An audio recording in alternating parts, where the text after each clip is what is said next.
Hey, what is up? Welcome to this episode of the Entrepreneur to Entrepreneur podcast. As always, I'm your host, Brian Lofrumento, and we have got not one, but two awesome guests here on today's episode. I'm so excited for you to see their entrepreneurial energy and their commitment to exceptional customer service in every single thing that they do. So let me introduce you to today's guests. Their names are Hans Wolf and Kat Wolf. Kateryna is co-founder and owner of Wolfdens Interior Design Services, but she's also really the inspiration for this business. With a passion for creativity, individuality, and a deep understanding of design principles, she leads with vision and professional design skills that create bespoke results. From initial consultation to final touches, Kateryna will guide you through every step to ensure your vision shines through. Now, Hans is the co-founder as well. As a project manager, Hans is focused on delivering sound, on-plan, on-budget engagements. I love the fact that their skills complement each other as they grow a business and lead a business that is changing the lives of their clients. Hans uses the skills that he's honed over 14 years of effective delivery. He stays engaged with you at every step of the project, keeping you in the know about each step and each aspect of the timeline. I love what they're up to with their interior design service, so I'm not going to say anything else. Let's dive straight into my interview with Hans Wolf and Kateryna Wolf.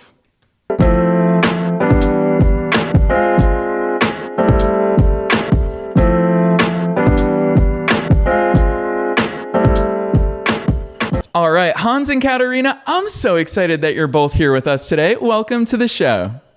Thank you, Brian. Heck yes. So I tooted your horns just a little bit. I already love the energy that you both bring to the table, but take us beyond the bio. Who's Hans? Who's Kateryna? How did you both start doing this incredible business together? Well, you're Hans. So basically, we spent many years in Europe. I lived there for 18 years. That's where I met Kat. When we came back here, we decided we wanted to do something for ourselves. Kat has her master's in architecture, and we decided to go into interior design for that. It's something that she had been doing in Ukraine before, both commercially and residentially. And so we started here. And we decided that instead of arguing for the business, we'd carefully split what we do. So she takes care of the clients. She takes care of all of the designs. I make sure the business runs in the background. Everything is delivered as it should be. It's very important to us that this happens because it really goes to who we are as people and as business owners. If we can give people the spaces that they really want, that they really feel comfortable in, we feel that every time we do that, we make the world a little bit better. Because if you're someplace you're happy with, you're happier, and you treat other people better. Yeah, as Hans mentioned, I have a master's degree in architecture, but basically after I started working, I was mostly doing interior design, and this is really my passion. And I really would like to deliver very, very good quality products to the clients. And my main point is to deliver what they expect me to deliver. So this is something that we're really focused on. We try to do what we promised, and we try to help each other in that as well. Yeah, I love that overview, especially because both of you, it's revealed in both of your answers, which is you don't just talk about interior design, you don't just talk about the spaces, but both of you have such that strong emphasis on that delivery, on the people on the other side of it. Obviously, that's the entire reason why our businesses exist and why your projects exist is for those people. Talk to us about that, because Kat, hearing your architectural background, Hans, hearing your more operational delivery background, it's cool the fusion that you both get to bring to the table, but talk to us about that emphasis on the people, because there's a lot of interior design companies out there, but I love the work that you both do because of that focus. I'd love to hear your insights into how much of an emphasis you place on that. Okay, so in my understanding, our main difference from the rest of interior design firms is that I try to implement the 3D renderings, visualizations for the clients. This is, for me, probably one of the most important steps in the project, because I know that here in the US, things are really, really separated, so to speak. So basically, if you're doing kitchen design, you're only doing kitchen design. If you're doing bathroom design, you're only doing bathroom design. And if you want your renderings to be done, it's like a completely different project. So I'm trying to combine it all together. We don't just provide you with a mood board or, certain materials that you can use. We try to create a space, a 3D space for you. And in the future, I'm planning to also try and do like a camera walkthrough, so you can be present in your space virtually. And also after that, this is what you will receive. So what you see on the screen or on the printouts is what you will receive. This is the main point of what we're doing differently. And I truly, truly believe that this is one of the most important things in the design, because creating the mood board is great, looking at the materials, choosing the materials, very, very important. But when you put everything together and then you see that this color doesn't work, or this material is not great, or for example, we had a lot of situations when the tiles that we chose was out of stock, and we needed to find a really, really fast solution for that. And instead of just going with what there was to replace that tile, I made several, we chose several options to replace the tile. I did several renderings, and my client chose what they liked. And again, they received what they saw on the screen. So this is a very, very big part of any of the projects that we're making. And also right now I'm doing everything myself, but probably, and again, this is just to make it easier both for me and for my clients, because if you try to outsource it, it's very time consuming, and then it takes time for it to render. It takes time for it to be sent over, some touch-ups, then I have to print it out and present and all of this. So it's easier for me right now to just do everything myself, and just, like I said, deliver what I want to deliver. And that's something that we're currently working on. It's part of the business plan that we have. That's my side of it. I've designed out a business plan going out about 10 years. And essentially, then we have stepwise fashion to upgrade the capability of doing our 3D renders, bring more capability in-house, and then we'll be able to hire somebody internally to continue that, where we have the oversight and the control. Because it is very important for us to deliver not what we want to deliver, but what our clients want. I've heard so many, for example, I've heard so many times on a lot of these TV programs about interior design and everything. You have these very young designers or want to be designers, and they're going, well, this is my style and I do this. I'm sorry, if you're not Zaha Hadid, you really don't have a style. You're supposed to deliver to the client what the client desires. It's their space, it's their home, it's their area. And it's with one of our recent clients. We did a bathroom for her. When she came to us, she's like, oh, I went to all of my neighbors and this is what they have. All of my friends, yeah. All of my friends to see what they have. And our first question is, well, do you want your neighbor's bathroom or do you want yours? The one that suits you and is your vision, your space. And that really is what is important to us.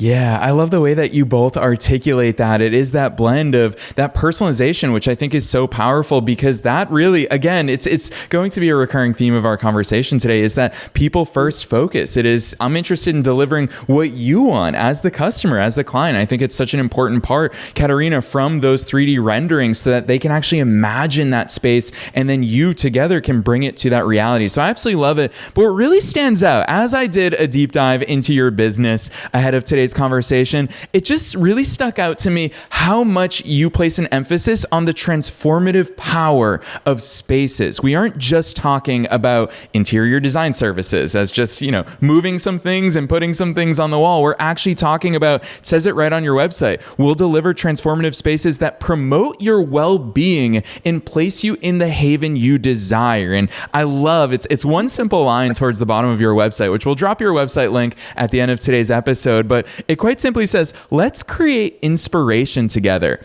Knowing that we're being listened to by entrepreneurs and entrepreneurs all over the world, talk to us about that power of spaces. Why do you both place such that strong emphasis on what's in our spaces and what are the spaces that we operate in?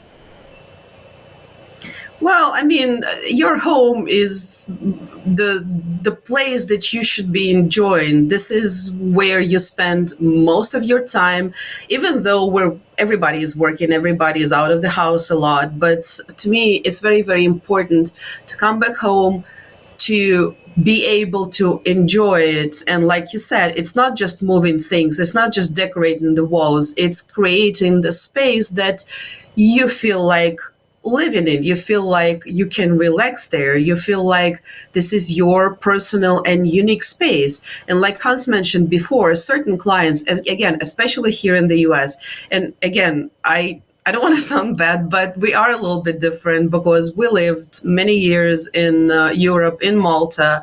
It's a very different environment. It's a very different culture. The style there is like a completely, it's very, very unique to that area. But somehow Europeans, they don't try to copy each other. They try to see what can be done for them to be different.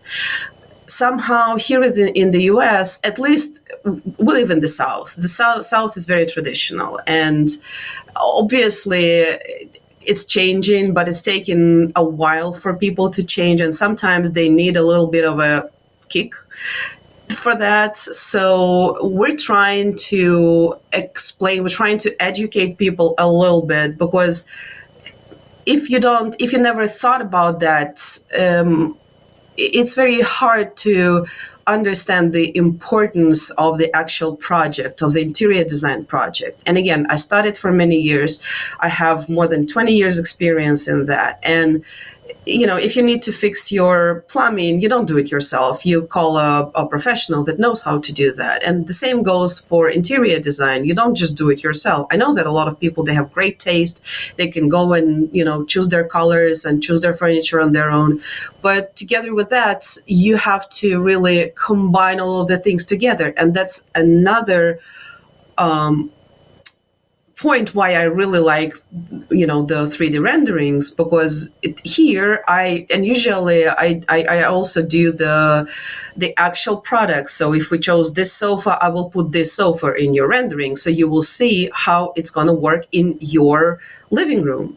And same goes with, kitchens, because if you just change your countertop color or your backsplash, or even, get away from the traditional framed, oh my God, what are they called? The frame fronts for the shaker style kitchens, this will change a lot. And again, kitchen, as they say here, kitchen is the heart of the house. Kitchen is the place where you spend a lot of time.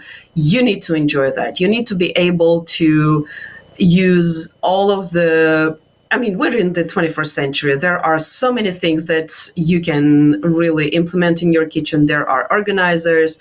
There are all of these different features for your cabinets, for your drawers, for your blind corner cabinets, and so on and so on. So, like I said, it's very, very important to me. It's very important to to make it unique, to make it your place, to make it your space, to make it the place where you want to stay, you will be able to enjoy, and that will say, yes, it's me. Yes, this is my place, and it really reflects me, myself.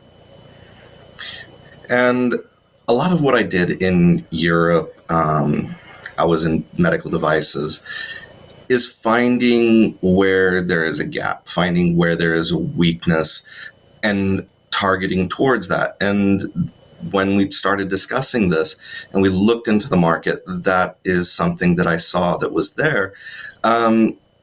Because many times people are getting design done or remodels done by contractors or home remodelers. And it's business. It's simple. You cut down your supply, you reduce inventory, you keep tight lines. It reduces cost, makes things easier. But at the same time, you're delivering what you want to deliver. And many times, if you're a good salesperson, you've convinced the customer that this is really what they want.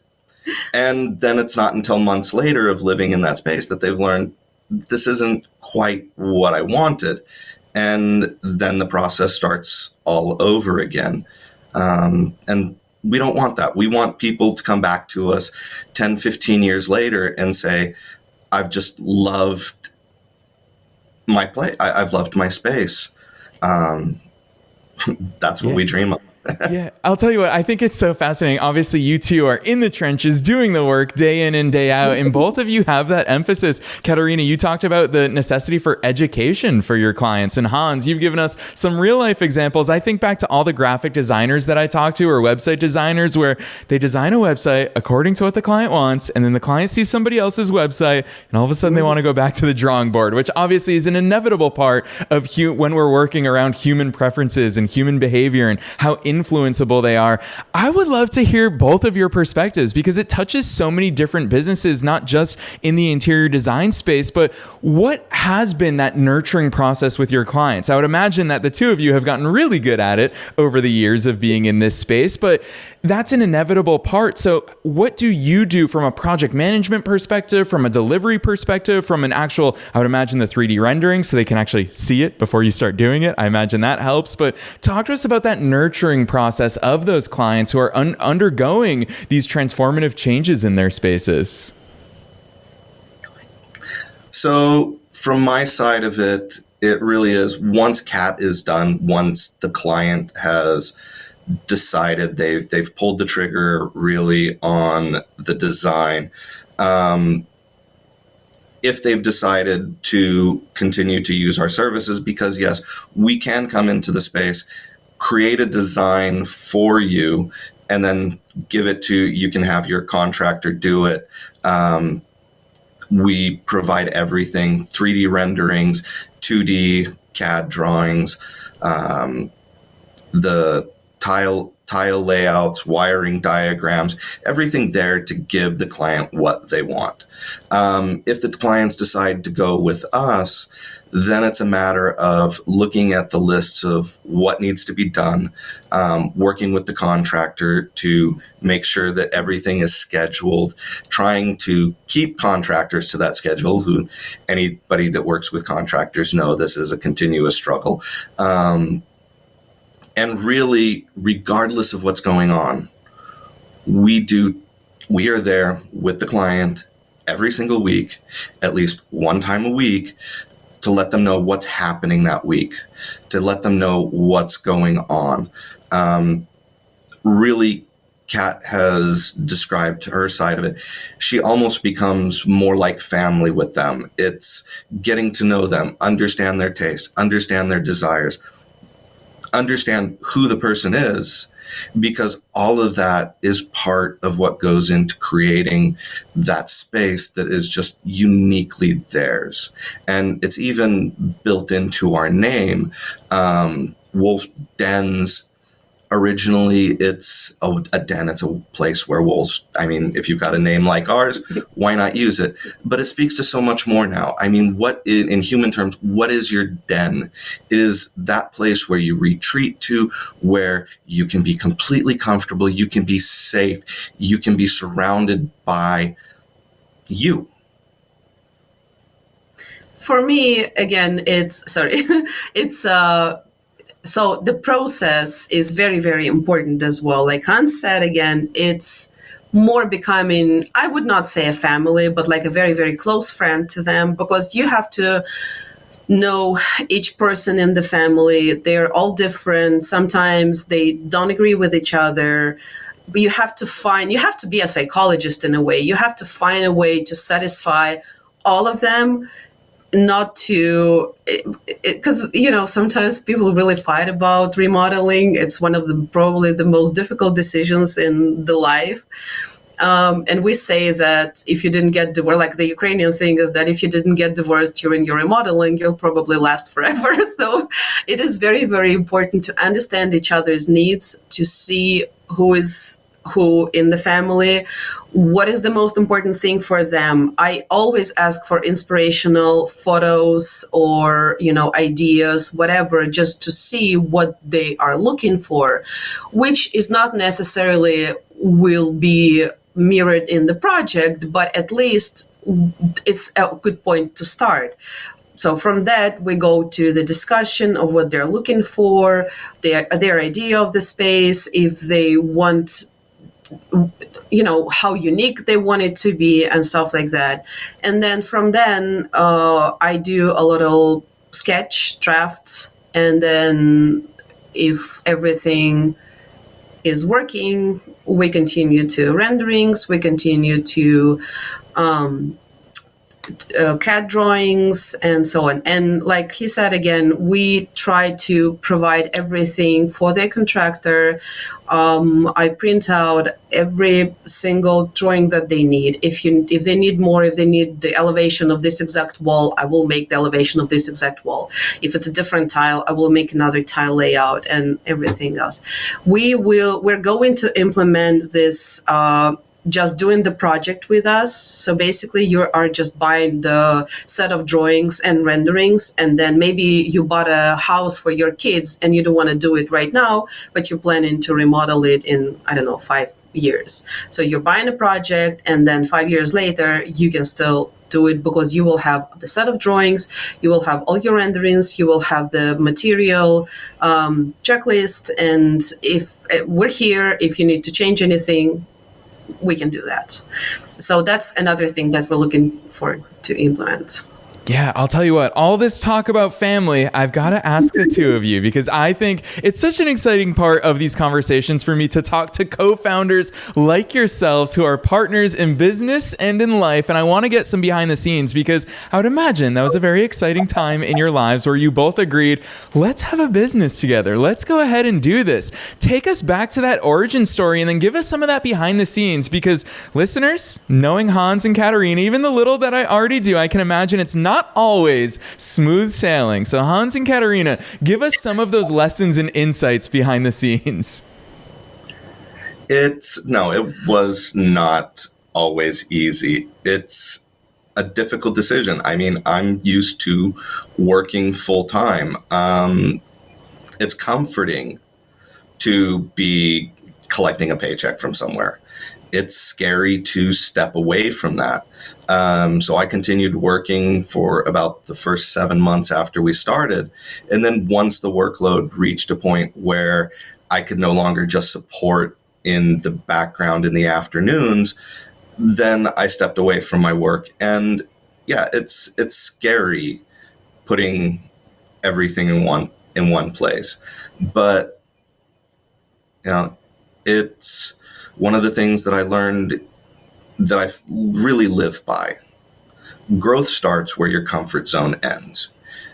If you're never willing to take a chance, if you're never willing to be embarrassed, if you're never willing to make a mistake, you're not going to go anywhere. So it is difficult. It's not easy. It's stressful. We worry about what to do but we try and stay in our lanes and discuss what's going on. What do we need to do that next step to move forward? And for me, that's part of the reason you really do need to put down and set out a business plan. Even if it's rough, you need to know where you're going. Compare it to if you're going to somebody's house a few states away.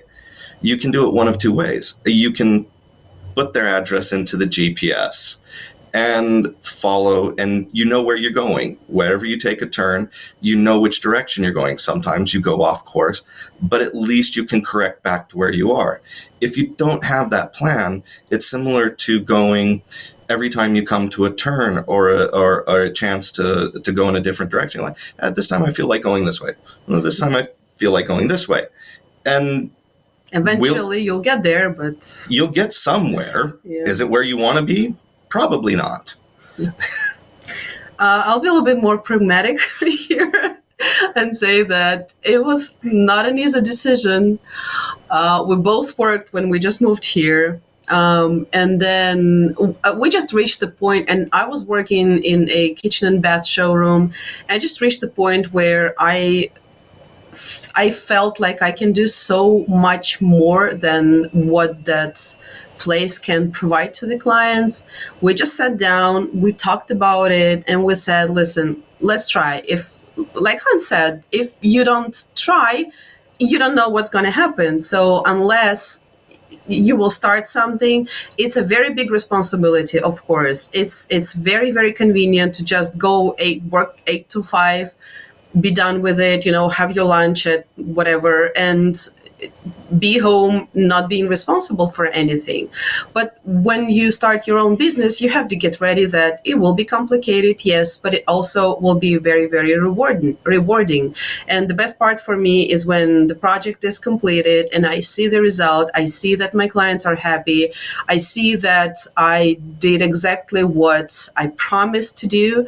And, I try to keep in touch with them even several months later after the project is completed. We're not best friends, obviously, but we try and talk, and I ask them if something happens, they can always come back to us, and we will try our best to fix what was wrong. The most challenging part, I thought, would be that being a family and running a business together is not the best decision.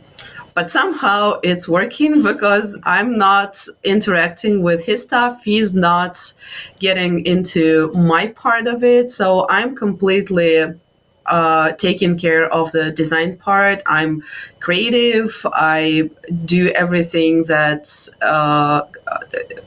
for the project to be done, and he's taking care of the back office. He's doing invoices. I even would like him to answer all the calls and everything, because it's very time consuming, and sometimes I just can't dedicate so much time to that. We don't really argue. We do have some disagreements from time to time, but I think it will all go away with the time. We're trying to get used to that because, like I said, living together and working together are two completely different things, and sometimes it doesn't work. But I think in our case, it's working just because we stay at our places. He's not getting into design. I don't get into invoicing. That's it. Listeners, you can't necessarily see Hans and Kat right now, but I can see them, and they both have a big smile on their face as they talk about this. And it's not just a smile because things are easy. It's a smile admitting and acknowledging that there are those difficult things. And so hearing the way that you two divvy up those lanes, I think it is a really powerful business lesson. And whether it's our spouse or whether it's a team member, I think it's so important to have those separation of duties and responsibilities to create that well-oiled machine, which is what I really see out of the two of you. And the fact that you make it work family-wise and fun-wise and partnership-wise, I think is even more powerful. So as we come towards the end of today's session, I don't want to let you two go just yet. I want to extract a few additional questions out of you to get at your brilliance. The first one is really a two-part question, because obviously, Kateryna, when I think of you, I think of blueprints. I think of the fact that you very intentionally lay out spaces. And Hans, I really love that you use the roadmap analogy, because it's really the same thing, whether we're talking roadmaps or blueprints. So the two-part question is, one, you've really stressed and emphasized the importance of that business plan. Looking forward in your own business, how far out are you looking? What are the aspects of your business that you're looking at to intentionally plan for? Because obviously things will change over time, but what are those things you're intentionally planning for? And then the second part of the question is I guess this one's probably more for Kateryna, which is, what's the direction of your industry as a whole? Technology is changing interior design so much. We've talked about technology a lot here today. I think it's such a cool part of your business. So that's the two-part question: direction of your business and direction of the industry. So when it comes to planning for business, I'm part of board group, and I tell them the same thing. What you should do is ask yourself, where do you want your business to be in 10 years? Where do you want it to be in 5 years? Where do you want it to be in 2 years? And where do you want it to be in 1 year? Then you go to 10 years and you walk it back step by step to 5 years. From 5 years, walk it back to 2, and then to 1, and then to where you are. Obviously, the farther out you go, the more general it is. For us, right, the idea is that in 10 years, what we would like to do is have created the brand, have created the name for what Kateryna does, the recognition of her talent as an interior designer, which I believe is really at the top. I keep, trying to push her that she's better than she thinks she is.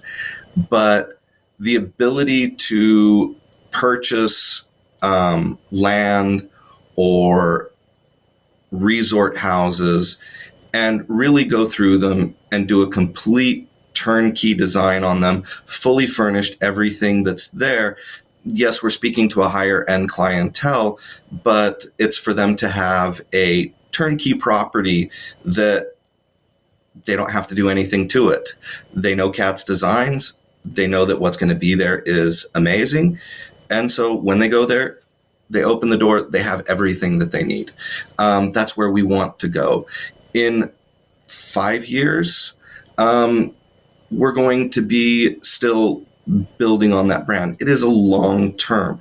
5 years, we want to be doing more. Instead of locally, we're going to be working on a national level, trying to expand our reach beyond just where we are in Atlanta. 2 years from now, we want to have had another 100% growth. We want to have brought in the 3D rendering, have a render farm so that we can do them in less time, have somebody trained on that, and have at least our first junior designer working under Kat. 1 year from now, our plan this year is mainly advertising and a 100% growth in revenue, which is not as bad as it sounds, because in our industry, it doesn't take that many clients to do so. So that's where we are right now.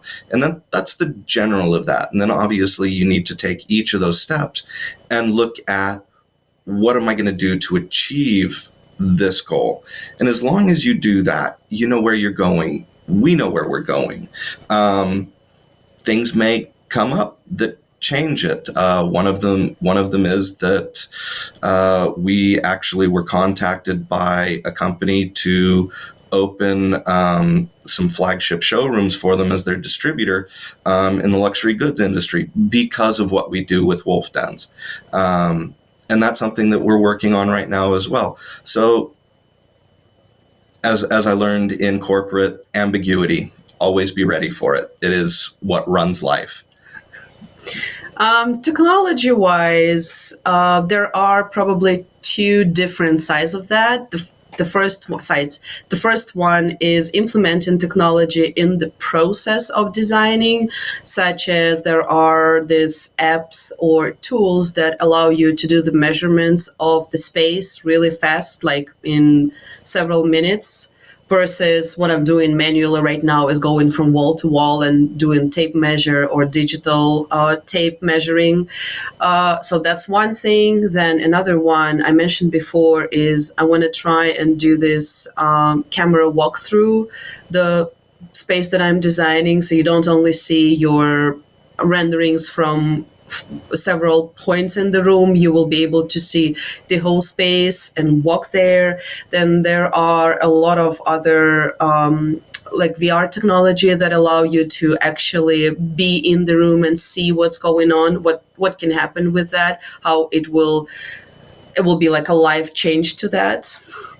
And another thing is when you try and use technology in the design, so not in the process but in the design itself, like I mentioned, all of these organizers for your kitchens, all this modern sofas that serve beer while you're watching TV and stuff like that. And again, you have to educate your clients. You have to really let them know what's going on in today's world.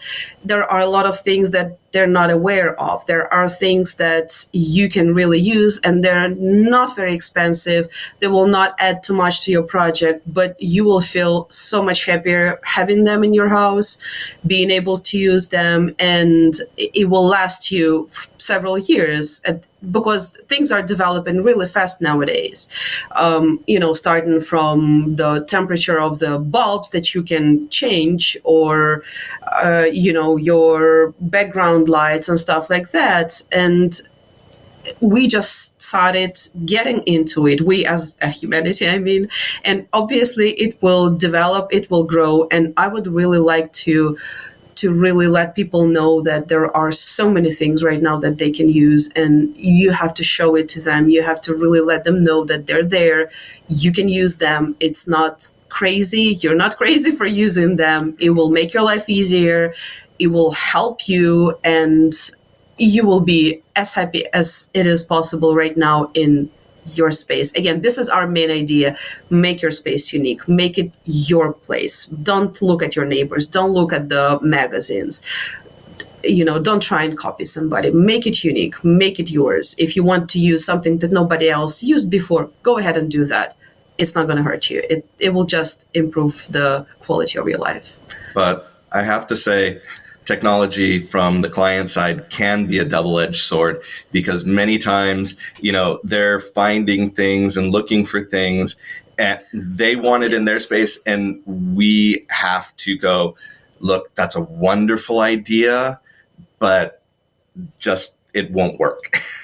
Yeah, well, of course, you have to be careful with that, and you have to see what's going to work where. But which I think that is a real life business case study for all of you listeners. It is that client management. It is that two-way street. I often use the word nurturing, and to both of your points, you do have to nurture it. So, Kateryna, I look forward to the day where I can throw on my Apple Vision Pro headset and walk through a space that you have designed. And Hans, on top of that, not only the technological advancements, but I so appreciate and respect and admire the fact that you transparently show with us your strategic mind. Listeners, you see the way that both Hans and Kateryna view their business together, as well as their business within a broader industry, to be at the forefront of those changes. So hearing those growth plans, I'm personally so excited to see the growth of technology, to experience your design brilliance, Kateryna, but also to follow along as you both go national with the impact of your work and delivering those exceptional client experiences. So with that said, I know that listeners will be keen to follow your growth journey. So drop those links on us. Where can listeners go to learn more about Wolfdens Interior Design Services and all the great things that you're both up to? Thank you, Brian. Thanks for having us. It was a really pleasure talking to you. We're very passionate about what we're doing. I'm looking forward to the growth. And again, thanks for having us. So I appreciate you having us. It's really great. For us, it really is about making the world a better place, one person at a time. So if what we've had to say here on your program helps anybody, makes their life a little bit better, that's great for us. If you want to follow after us, our main website is wolfdens.net. We tried to keep it as simple as possible. We are on Instagram. We are on Facebook. We're starting TikTok, so we should be everywhere soon. Pinterest and House as well. Yes, listeners, you already know the drill. We are making it as easy as possible for you to go deeper into the Wolf Den. And you can find Kateryna and Hans's business website at wolfdens.net. You'll find that link down below in the show notes, wherever it is that you're tuning into today's episode. And Hans, on behalf of myself and all the listeners, thank you very much. Kateryna, on behalf of myself and all the listeners, дуже дякую, молодець. This was so much fun hanging out with you both today. Thanks so much for joining us on the show. Дякую. And thank you.